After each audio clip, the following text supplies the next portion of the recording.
Aktuell bin ich gerade dabei, den Bahnhof meiner kleinen, verträumten Nebenbahn zu bauen.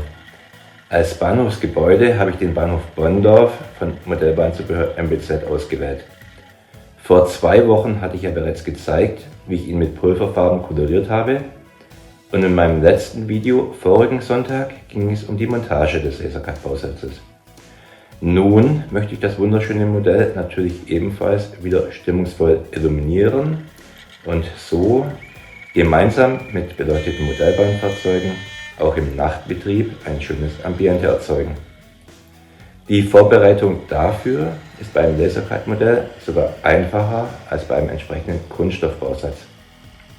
Denn während man bei einem Plastikmodell entweder eine Maske von innen vor die Wände kleben oder die Außenwände von innen satt schwarz anmalen muss, um ein Durchscheinen des Lichtes zu verhindern, ist das bei einem Lasercut-Bausatz nicht notwendig.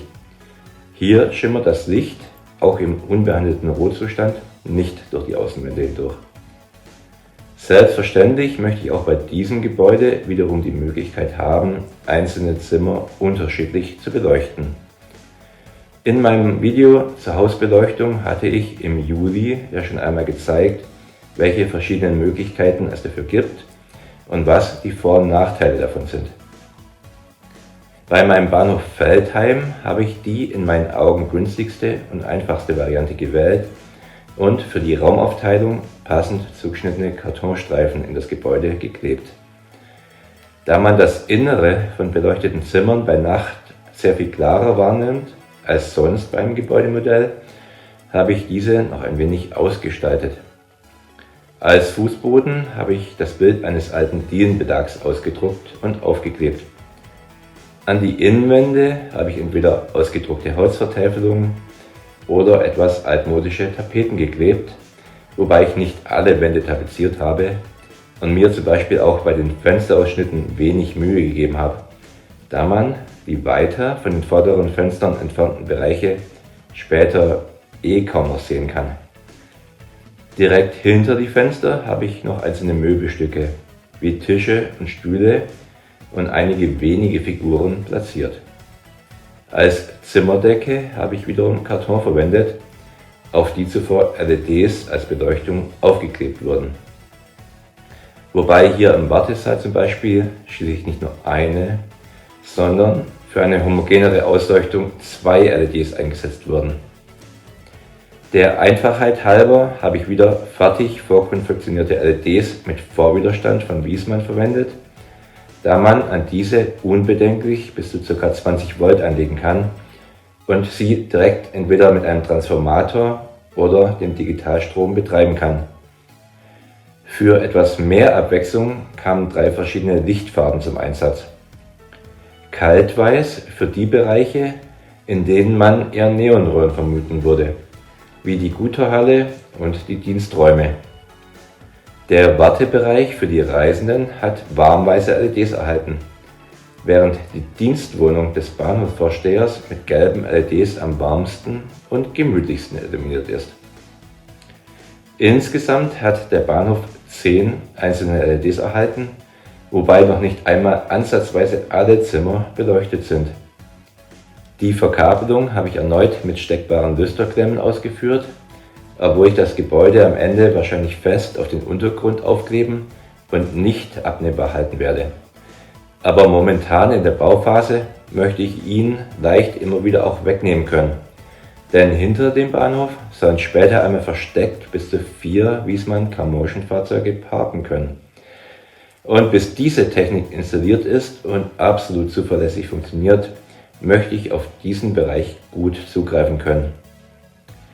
Die 10 Lampen für die Beleuchtung des Bahnhofs habe ich in 7 verschiedene Gruppen aufgeteilt, die einzeln mittels von DTC-Adressen geschaltet werden können. Anstatt eines Schaltdecoders verwende ich auch dieses Mal den Multiprotokoll-Lichtdecoder 5074 von Wiesmann. Ich weiß, dass es auch unzählige andere Möglichkeiten gibt, Lichter auf seiner Modellbahn zu steuern und faszinierende Lichtstimmung zu zaubern. Aber ich habe mit der Lösung von Wiesmann sehr gute Erfahrungen gemacht und sie ist für mich die beste und günstigste Option. Für knapp 90 € kann ich mit dem Decoder 32 verschiedene Ausgänge einzeln per Digitaladresse ansprechen. Der Decoder könnte noch sehr viel mehr, wie Zufallsbetrieb, TV-Simulation, Blinkeffekte etc.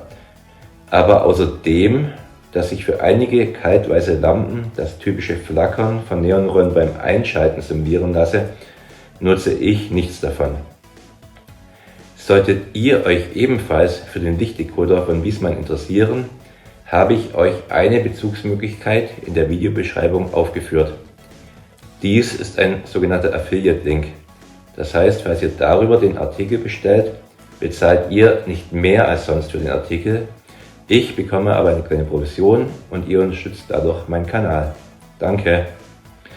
Um zu verhindern, dass Licht an den Zimmerecken durchschimmern kann, habe ich als letzten Arbeitsschritt im Inneren des Gebäudes sämtliche Fugen satt mit Plastic Putty, einer wasserbasierten Acrylspachtelmasse von Vallejo, abgedichtet.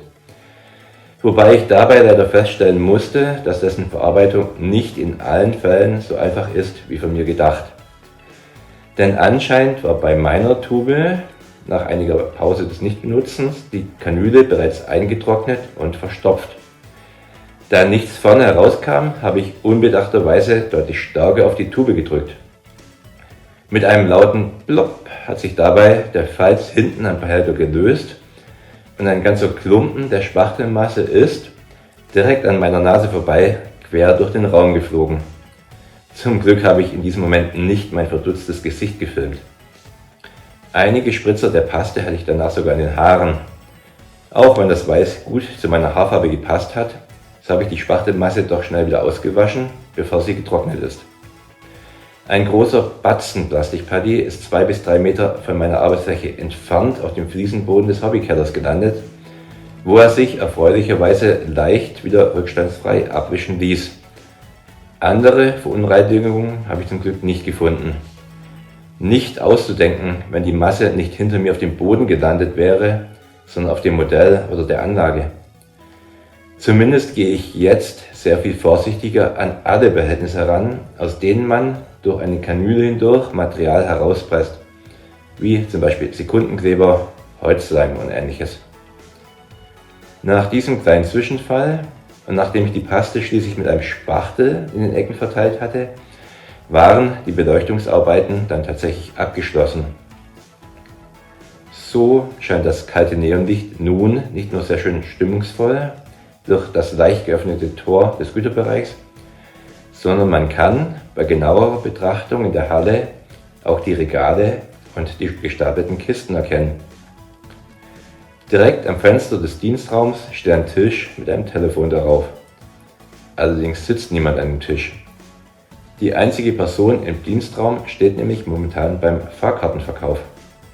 Wenn man ganz genau hinschaut, sieht man jedoch, dass es gar kein Bahnbeamter ist, sondern ein Handwerker, der wohl gerade etwas reparieren muss, denn er hat einen Hammer in der Hand. Oder ich hatte diese einfach gestaltete Figur auch gerade übrig und habe sie in dem kaum einsehbaren Bereich platziert. So genau weiß man es in dem Fall nicht. Zumindest scheint er den beiden Reisenden, die etwas hilflos im Schalterraum herumstehen, nicht wirklich weiterhelfen zu können. Denn der richtige Ansprechpartner, der Bahnhofsvorsteher, hat gerade die Tür zum Wartesaal aufgeschlossen und schaut nach dem eben einfahrenden Schienenstraße-Omnibus. Dass es Ende der 1960er Jahre in Veltheim noch deutlich ruhiger zuging als heute, sieht man auch an den wenigen Reisenden im Wartebereich, die es sich auf den harten Holzbänken gemütlich gemacht haben und sich auch von dem angekommenen Zug nicht von ihrem Schwätzchen abhalten lassen. Später am Abend knipst der Bahnhofsvorsteher irgendwann dann auch das Licht in seiner Dienstwohnung an. Obwohl das gelbe Licht Wärme ausstrahlt, wirken die Möbel, die man am Fenster stehen sieht, einige Schränke, Tische und Stühle, weniger behaglich aus.